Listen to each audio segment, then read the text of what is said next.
Welcome to the 1905 podcast. Joe and I have been going to Stamford Bridge for over 30 years. For the past 3 years, we've been exchanging voice notes on everything from the highs in Porto to the lows of Potter. Each week, this podcast will take you inside our unfiltered thoughts on all things Chelsea, sharing our view from Gate 13 of the Matthew Harding stand. Let's hit the notes. This week, we discussed the first impressions of Enzo Maresca's Chelsea, the fallout over the future of Trevor Chalobah, and our 3 wishes for the 24-25 season. To kick off, let's start with a voice note from me on the first of those 3 wishes. Okay, so 3 wishes for the new season. Well, the first one for me is quite easy, and it's really that connection with the fans. I think it's really been lacking from a manager and a playing squad point of view in the last couple of years. Whether you're at the ground or following stuff on social media or online, you can feel that kind of disconnect. And at some times last season, that probably got to the point of being quite toxic. Let's be honest, social media often is quite toxic, but actually in the ground as well, it got to the point where it wasn't where it needed to be. And I think this season, I really, really hope that we get back to being Chelsea at their best on and off the pitch, which is where there's that real connection that you need to have. That's why we support football teams, right? That's what we all want. And that comes down to 2 things, really. I think the manager will be hopefully leading by example there. I think everything we've heard from Maresca at Leicester is that he'll take that kind of thing really seriously and do his best to kind of build that connection, which again, we didn't have under Potter or really Pochettino. And the players, I think we really want to see more of them making that effort to do the extra bits that might seem small but can make a big difference, from the way they celebrate goals, from how they are off the pitch with fans and how they are in interviews and obviously after games making that effort to kind of be seen, like to go to fans and all those kind of things. I think it all adds up and makes you feel proud of the club you support and of the players. You want players that you know really want to be at Chelsea, and I think that's the big thing that I really want to see this season. I don't expect players to be at Chelsea forever, and nor should any other fan of their clubs.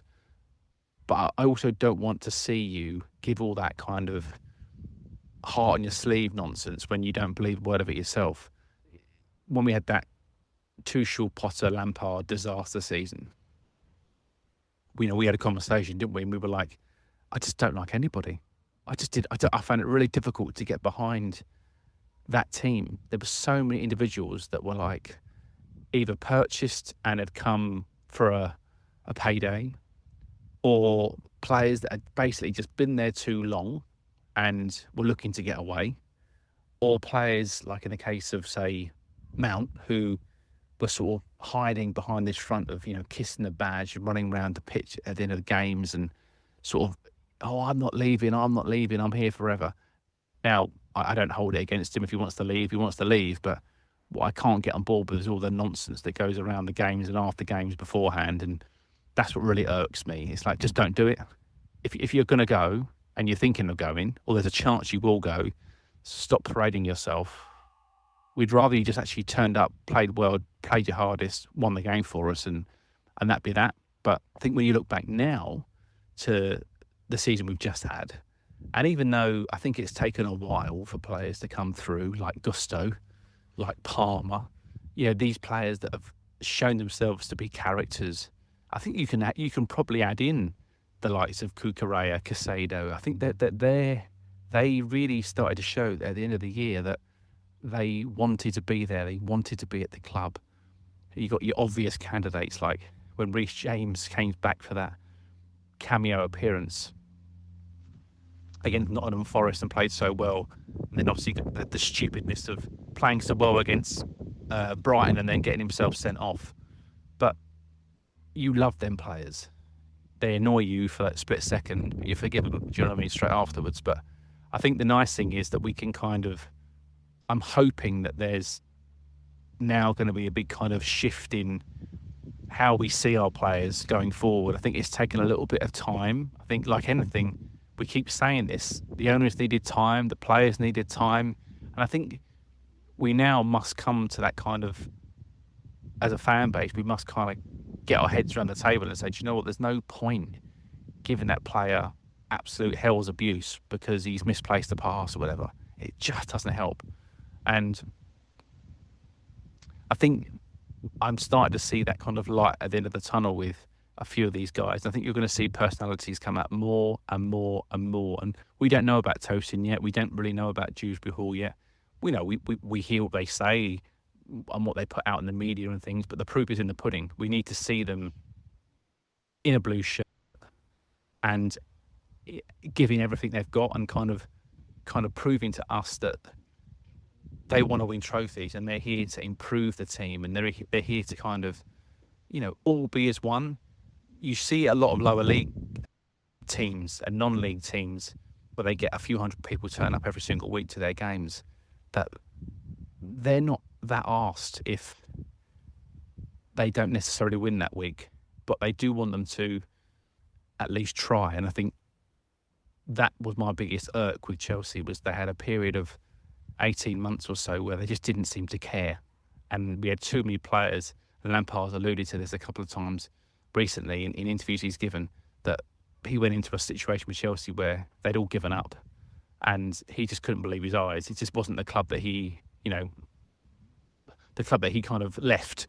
It was in such a bad state that he couldn't quite get his head around it. And he never blamed the owners either. I think he could see that maybe we would come through it, but we needed to get rid of lots of players, and we've had that big player turnover now. And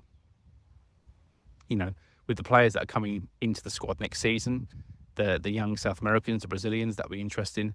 But I think for the ones that are here for the here and now, it's important that they grow together and they start winning together, whether that's trophies or just generally having a good league campaign and winning more games than you lose, and turning those kind of draws into wins and those losses into draws, and galvanising not just themselves but the supporters along the way, and bring us along with them. So I'm really hoping that we can see an uplift in performances, an uplift in just general good play and positiveness around the club next season, and that can only lead to good results. The second big thing that I'm really hoping to see this season is an update on the stadium. I think Chelsea fans have been waiting long enough now to get some sort of clarity and understanding of what's going to happen with Stamford Bridge. And so I'm really hoping that this season we get some clarity and an idea of what the plan is. Believe it or not, it was 2015 when Abramovich and Chelsea submitted the plans for the Roman amphitheatre, as it was nicknamed, that kind of Colosseum style design, which looked pretty incredible at the time, and was due to open in 2021 if all had gone ahead as planned. Obviously, loads of reasons why that didn't happen, but when you think about that, it's nearly come up to 10 years since those plans were presented. I think everyone will have a different view in terms of whether they want to stay at Stamford Bridge by updating the current stands, a little bit like Liverpool have done, or whether stay at Stamford Bridge but kind of rebuild, which would mean potential for an amazing new stadium but needing to relocate to Wembley probably, or I would say Fulham personally for a few years, or whether you end up building in a completely new site, Earls Court being the most likely. My personal view would be I would be happy to have to go to Fulham for a few years to watch Chelsea play, and then maybe you put the really big games at Wembley or something, sacrifice that for a few years with the idea of having an amazing brand new stadium built at Stamford Bridge.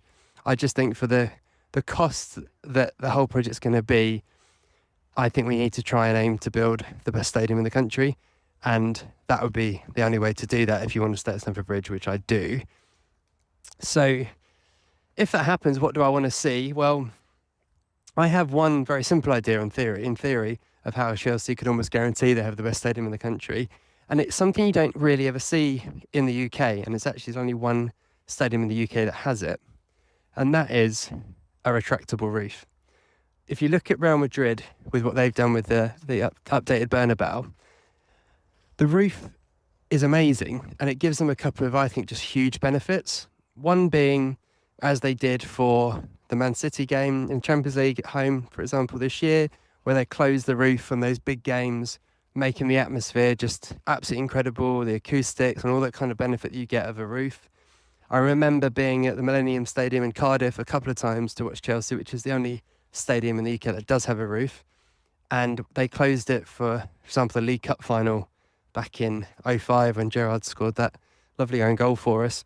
And it is amazing. Like the atmosphere, once you close that roof, it really closes in and it is quite something to behold. So I think that would be just huge and would really level up in terms of building that Stamford Bridge into the fortress that we want it to become again. And the second other big reason to do it is, of course, the commercial side. So Spurs have done actually a really good job. Obviously, their stadium's pretty epic, but they've done a really good job in terms of concerts and loads of other sports being played at the stadium. By putting a roof on Stamford Bridge, you get the benefit of immediately being able to offer a level up in terms of being able to close the roof for concerts and that kind of thing, of course, but also the other sports that you can offer to play there. So Real Madrid, for example, can set up for tennis. You can play tennis tournaments there. You can do basketball. You can do loads of other stuff that just wouldn't really be an option if it isn't under a roof. And I just think that would be, obviously, there are a lot of commercials involved in terms of trying to put a roof on. But you look at what Real Madrid are doing in their model in the long term, I'd really hope that Chelsea are looking at that really seriously. And I'm hopeful because the guys they've got in to do it, I think Tom Glick is his name, who worked on the SoFi Stadium in California, which, if you look at it, is just an incredible stadium. It is absolutely epic. I think it's an amazing reputation. The technology in there, the video screens are absolutely epic that go all around the pitch. And again, that's something you don't really see commonly in European stadiums even. I think Real Madrid and Barcelona have incorporated them. But that'd be something that you'd be wanting to see, I think, in a new Stamford Bridge. So yeah, let's see. I'm really hoping that that's something that we hear about this season, have something for us fans to be excited about, and a kind of concrete plan, whatever that looks like. But yeah, I'm nailing my colours to the mast that is having a roof. You make some really good points there, mate, i.e. the stadium, because it has kind of gone a little bit quiet, hasn't it, on that front? And I think we'd all like to see a little bit of progress, even if it was just kind of, here's a stadium plan of what it's going to look like, if you know what I mean. But the trouble is, because like you said, they haven't decided whether they're going to stay at Stamford Bridge or if they're going to move to a new location. I think it works well in both scenarios. I think Liverpool have done it pretty well with sort of not necessarily closing stand by stand, but working on them bit by bit. And I think you've seen Spurs, they only moved essentially half a stadium, didn't they? They sort of built on the back of the old one. So it still felt as though it was White Hart Lane and you're not losing your roots completely. Does it matter? I don't know.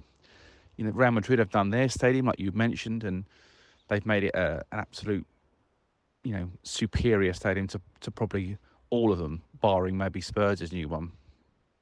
And so it is a little bit, I'm a bit torn. I don't know whether I'd want to see Chelsea move to, let's say, the Earls Court site, or whether I'd like to see them stay where we are, because all that history and all what that's meant to me over the years, to sort of see that all, not say wiped out, but you can kind of remember where you were, where you used to sit, where you used to stand, because as kids, you know, we were in different sections of the stadium.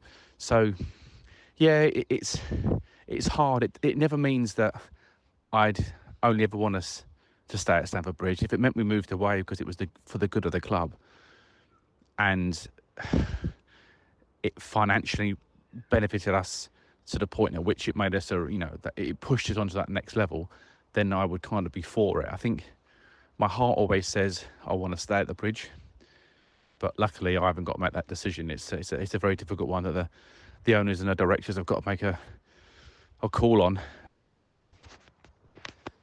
I don't think it should be forgotten that Chelsea is in possibly the most prime location, probably not just in the UK, but in some of the world, essentially. Where we are, that Chelsea postcode is absolutely fantastic. And I think we'd all want to stay in and around there because it's so vibrant, and it kind of it sets us apart in some ways from all the other London clubs. I think what comes as a negative is that there's so much red tape around that part of London. So, like we've all seen and heard, finding places to build on or even redeveloping Stamford Bridge is difficult. There's so many loopholes that you have to go through and try and jump around. It's certainly not an easy thing to just say, oh, we're going to knock that one down and rebuild this. It's got to fit in with the landscape and all those things. It's a massive, massive decision. But like I said, that location cannot be ignored. It is absolutely world class. I think the more I've thought about it, I wouldn't really want to see us move to Fulham for our home games. I think it's just too small. I get what you're saying. It's round the corner from where we are, but 25,000 people, you're just going to basically lose so many people. Then will you lose people if they go to Wembley? I think you're in a catch-22. I really don't think there's a right or wrong answer to any of this. Whatever you do, you're going to, as you know with social media, someone will be right and someone will be wrong. There can never just be this harmonious, do you know what? They've done the best they could. You put yourself in that position and you had to make a decision on that. It's almost impossible. You're going to alienate somebody. So I think they just have to do it. They just have to just say, look, we're going to do this and this is how we're going to go about it. And if you don't like it, then sod you. It's essentially, do you know what I mean? You're not going to please everyone. And this sort of modern world of everyone has an opinion on every little detail. It's like, come on, guys and girls, can we not sort of have for once, just be all together on something? It's not easy. I get the Wembley thing. It's a bit far to go. But the journey's not actually that bad. If you're coming from London, even from where we live, it's not that bad, is it? Let's be honest. We're just outside London, and it's easy enough. But I think if you're looking at kind of keeping your revenue up, Wembley would be the choice. I think Fulham would be just too small. And I think they've already said, I think I've heard this before, that they wouldn't use that as an option because it's just too small. And I don't think we're looking for a finished article plan necessarily, but something, give us something to be excited about, give us something to let us see our future, if that makes sense. I think they kind of the owners in this front need to start stepping up now and saying, right, okay, this is what we're going to do, this is what it's going to cost, we're going to be here for the 2 years, 3 years, 4 years, and everybody knows the plan from now on. Okay, so the third big thing that I really want to see next season is these young players really stepping up. I think we've been pretty patient with them, and I think rightly so, because a lot of people forget just how young they are, and they've all been brought together at once. Again, whether we think maybe the club should have brought a bit of experience in alongside them, we can argue that all day, but they are young guys brought in for a lot of money and plugged together almost like an under 23 team, really. But I think this is the season now where we're really looking for some of those guys to step up and to start really seeing where the leaders are in the group. We all know that the big thing they have to try and get off the back is this whole billionaire bottle jobs thing that, thank you, Gary Neville gave us after the League Cup final, unfairly in my view, but there we go. And there's a lot of players there now that this is a massive season for, I think. You look at someone like, let's take a couple. Let's take Mudryk and Madueke. So both brought in the same time, which was January 18 months ago. By the end of this season, they'll have been in the club for 2.5 years. So they're not new players anymore. You can chuck Enzo in that mix as well, actually. And really, when you've been at the club 2.5 years, you want to have seen some, real impact and a really clear idea of how important players are going to be for the club and kind of what their role is. We've talked quite a bit on this podcast about our excitement about people like Kendry Paez and Willian obviously joining that summer. And particularly in the interest of like Mudryk and Madueke, it's a massive season for them, I think, to see if they're really going to be good enough for where Chelsea want to go. And I think there's quite a few players there in the group that we've talked many times, Joe, about that we actually really like quite a lot of the players in this group. And I think what you're looking for next is like, right, where are the leaders? Where are the people that really step up and show themselves as people that are going to be at the club for, 5-10 years plus? So that's the big thing that I'm really interested in and want to see this season. But yeah, I'd love to know your thoughts on that one. this might surprise you a little bit, but I think that I'm not that concerned by too many players. I think a lot of them are where they should be. There's a few players that are somewhere in the middle and a couple that are only really struggling, in my opinion. I think the ones that are struggling, if they go for one in attack and one in defence, you've got, I think, your Badiashile is struggling, and I think Mudryk is struggling. But where I think Mudryk could turn his season around quite quickly, if he starts being a bit more tactically aware, if he starts understanding that he's essentially an Olympic sprinter, he needs to then, once he receives the ball, like slow his whole body down and realise that he's quicker than the defenders he's playing against. And once he gets into the box, nobody can touch him, because if they do, they're going to give away a penalty. And the way VAR is now, you've only got to get touched in the box, and you're going to get a penalty or free kick on the edge. So he's dangerous. I think he doesn't realise yet how good he could be. I think once he works that out, he could be a devastating player. But he could still go the other way. He could still get pushed out the team, because there's lots of forwards like Chook, Palmer, obviously Nonny, Jackson, etc. There's lots of players around him that could also push him out. So he needs to basically use pre-season as a marker and say, don't take me out the team, or have moments in games where the manager says, God, he's devastating, and against this team and that team, he's going to be perfect. Now, with regards to the defender, I think Badiashile is the one that is definitely struggling the most. I think if he has a season like last year, particularly at the start, you might find him in the chopping block in January, or potentially even in June. I can't see that Chelsea are going to persist with someone that keeps making so many glaring errors at the back. And if there's one position you can't do it, it's goalkeeper and centre-back. And he does seem to have a bit of a rick in him. And unlike Sanchez, who got away with a lot of his ricks last year, Badiashile, when he made one, the opposition almost scored every time from it, and it kind of highlighted him even more. So, yeah, he's the one that needs a good start. I think he maybe might not play too many games at the start of the actual season. He's going to get some pre-season minutes, I'm sure. And in those minutes, he needs to say to Maresca, look, I might not be a starter for you, but anytime you depend on me, or you want me to play, or there's an injury and someone goes out the team, I'm going to be in the team for the next 20 games, and you can rely on me. So I think he's someone that he's certainly on the peripheries of the first team. I think he could again, another one could go either way. You might not see him ever again, or he could actually be a mainstay if Fofana or someone wasn't fit enough to play. I think across the board, like I mentioned, with like Nonny and Jackson and things, they're definitely where they should be. Kyle Palmer's over-exceeded his expectations. I think you got players like Nkunku, Lavia, Wesley Fofana, Chook. Because they've been so injured, it's difficult to gauge them and say, oh, I think you're at this level or that level. We haven't seen enough of them to say one way or the other what they are yet.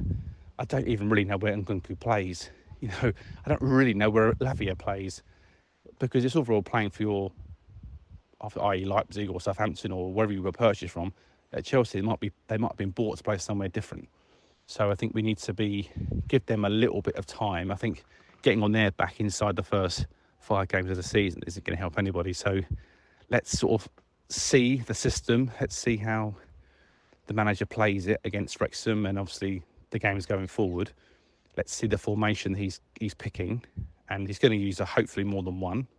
I think you said to me he might only use one and one full stop. So, so we'll see about that. But yeah, I think those players need a little bit of time to sort of, for us to make a definitive kind of, he's struggling, he's playing well, account. We can't really make a decision on those just yet. I think from the goalie perspective, I think both have had moments of decent play, and they've also had some calamitous play. I think Sanchez is definitely the one that seems to be getting the nod over Petrovic at the moment. It's not my preferred decision personally. I think you'd probably go Petrovic just as well, maybe. I think there's too many errors in Sanchez. My concern is we're going to play the first 5 league games of the season. We're going to see him make cock up after cock up. and then we're going to go, oh yeah, we knew this. And yeah, I'm hoping that they're going to use him for pre-season, realise he's not quite good enough, and then go and get another one. That's my prayer. I think as a backup, he's good enough, but I would not want him in my first team. But look, if that's what it is, that's what it is. I think if the defence plays well, hopefully he won't be needed as much as we might need. Might have needed like a dependable goalkeeper in the past. And of course, there's lots of players like Santos and Ugo Chukwu. They just haven't played enough games for us, and you can't judge them on playing for a low-knee team because it's pointless. They're going to play them in slightly different roles. They're going to have different opposition, as in if you play for a lesser team like Nottingham Forest, in Santos' case, you're never going to quite play in the same way as you would do for Chelsea. So it's hard to judge anybody like that. So, yeah, there's obviously those ones to come back in, the ones that were purchased sort of a bit out of the blue last year. And we've obviously got players like that Vega's signed. I think, Chilwell needs to have a good pre-season. I think that, again, he has been dogged by injury. Obviously, Reece James had his injuries. We know about, again, Gusto's another one I would say that has certainly played to a level that we all think is very good and a high standard. Again, you can always improve. So I'm not saying he's a finished article by any means, but if we can get Reece James and Gusto in the team at the same time, I think that might be quite interesting too. So I think Maresca's even talked about that today, which is quite nice. So yeah, I'm quite optimistic. I think there's lots to look forward to. I don't think there's too many players that need to come up that much. I think if some of them come up like 10%, that's going to make a huge difference to what was last year's numbers. So yeah, I'm quite optimistic. Hey, it's Chris here with a really quick message. Check us out on Instagram at 1905podcast. You'll find video clips, photos, and much more about everything we discuss on the show.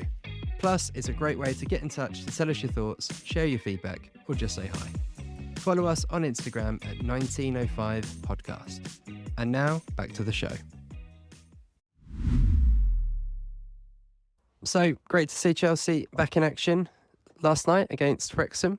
Very early hours UK, so didn't stay up, I have to admit, to watch it, but caught the highlights and read a bit about it this morning to kind of get back in. I always do this thing, I'm a bit sad. I always go to try and watch it on YouTube in the morning and then try not to have seen the score.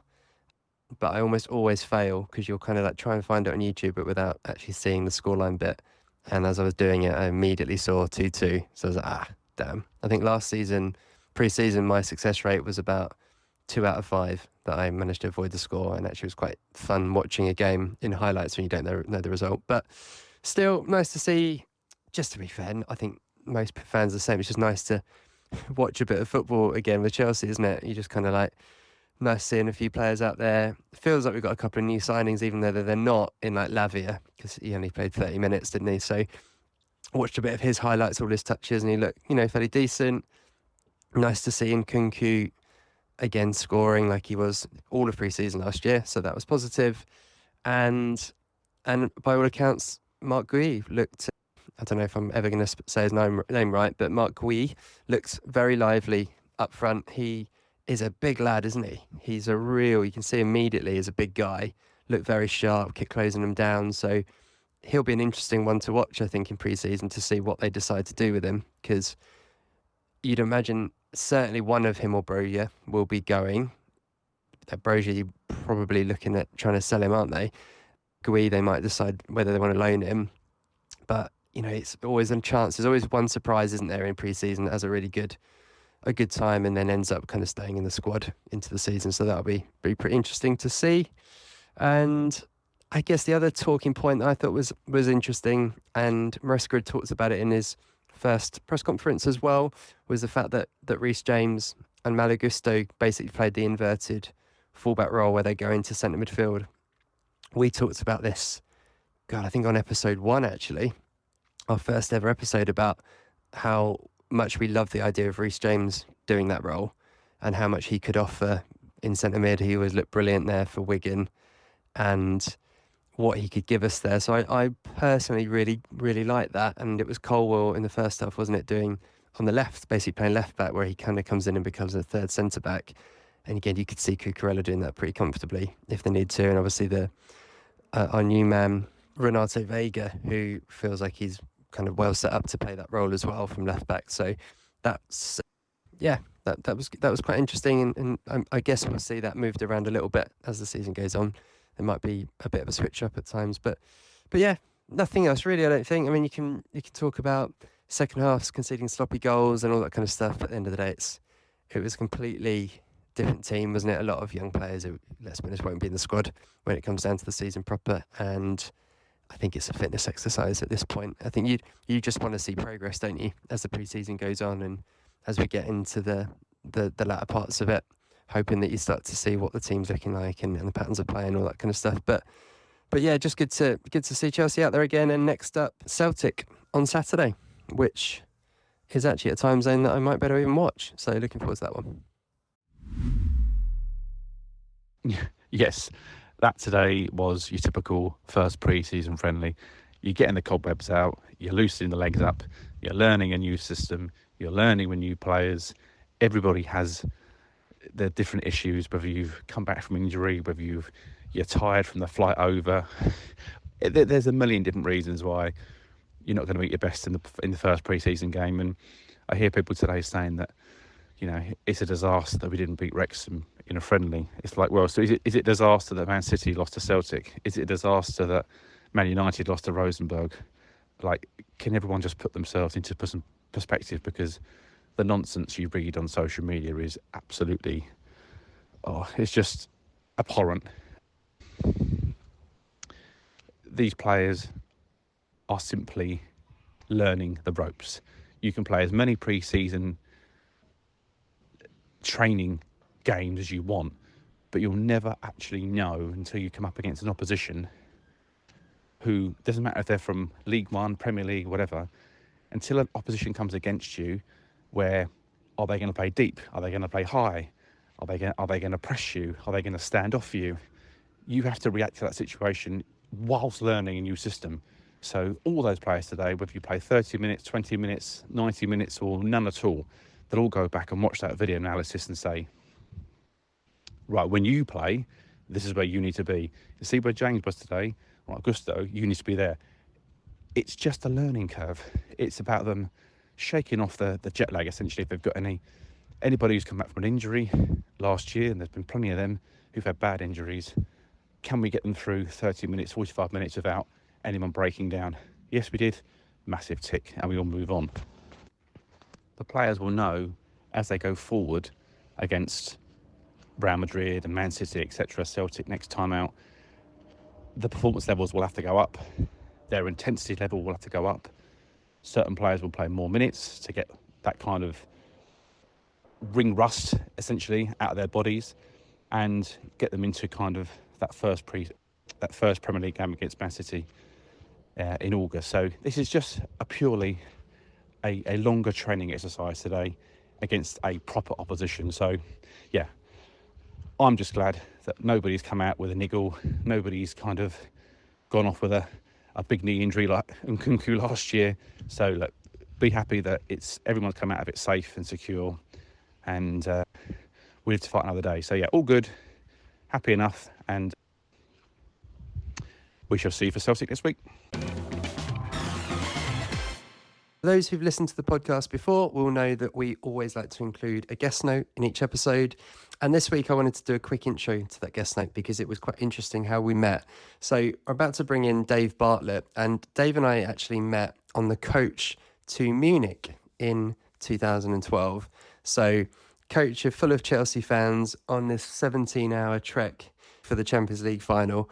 And I think we bonded mainly over the fact that we had both snuck alcohol on the coach. It was meant to be a dry coach, but through Ribena bottles filled with red wine, beers sneakily tucked away, we bonded over that experience. So I'm going to hand over to Dave for his thoughts on the Trevor Chalobah situation, which has happened in the last few days.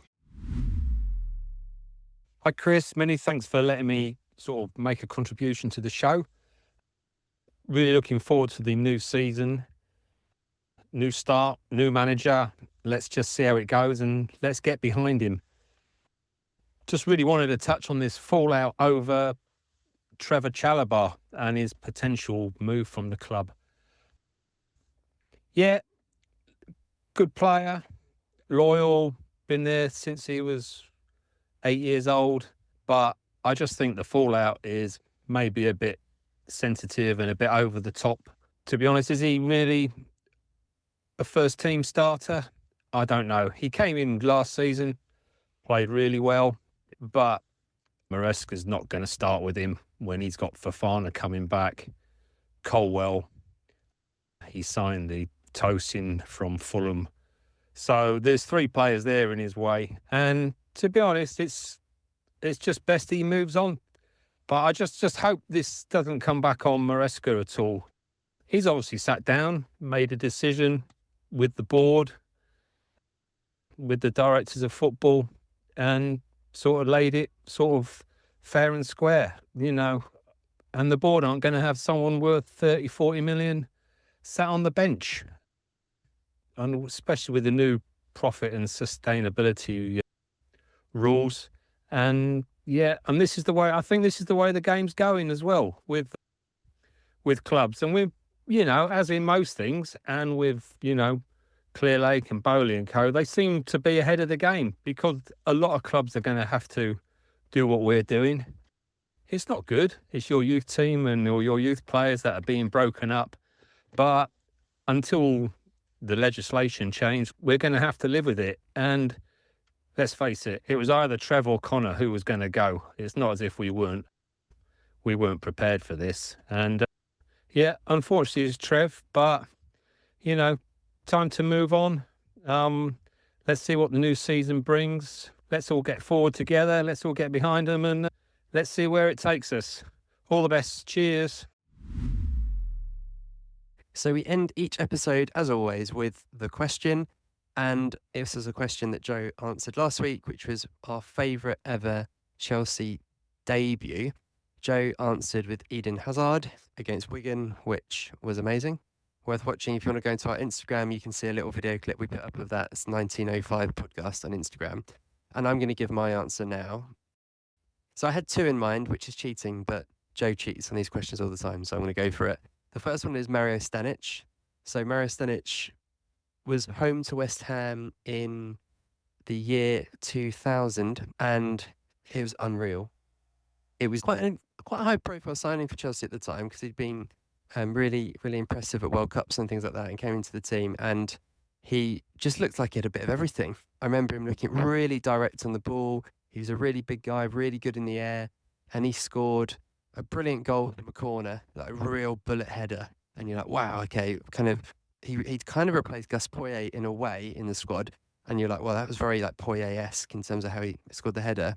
And then I think it was about 10 minutes later, ball fell out to him about 30 yards out the box, and he flicked it up again on his knee, and then volleyed it past Shaki Hislop in goal. Absolutely brilliant goal. Really cool celebration in front of the East Stand, and it was a real moment to remember. And I remember thinking, we've got a hell of a player here. And to be honest, it didn't really pan out like he would have wanted. That was kind of his highlight really on the first day. But he was a solid player for us and a solid player for a couple of years and did okay. And then the other one that stands out to me is a bit of a niche one. I mean, it's not a niche player, but it's a niche debut. And it's actually Arjen Robben. So Robben was a really exciting signing when we got him. It was Mourinho's first season, so 2004. But it wasn't till November that we got to see him play because he got injured in pre-season, I think it was. So he'd fit really well in the current Chelsea squad with getting injured as soon as we signed him. But he came on in a game home to Blackburn in November. And he only played about 25 minutes, but he was electric. He was the Robben that ended up being Robben that we all knew and loved.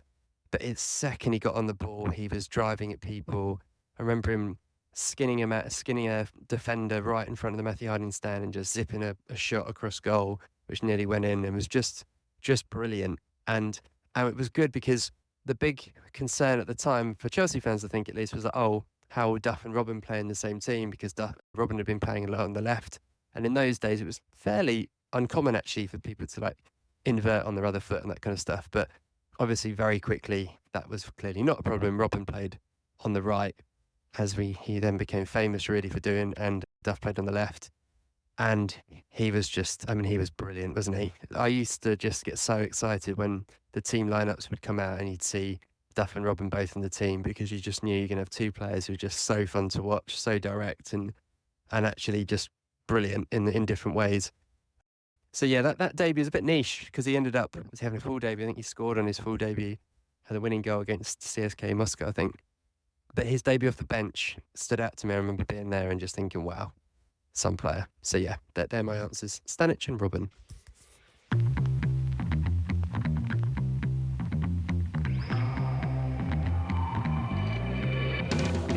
Those were the Chelsea notes for this week. If you enjoyed the podcast, do us a favour and share it with a fellow Blue. And we'd love to hear your thoughts, so leave us a review wherever you're listening. Wherever you may be, stay carefree, and remember, every little thing's gonna be alright.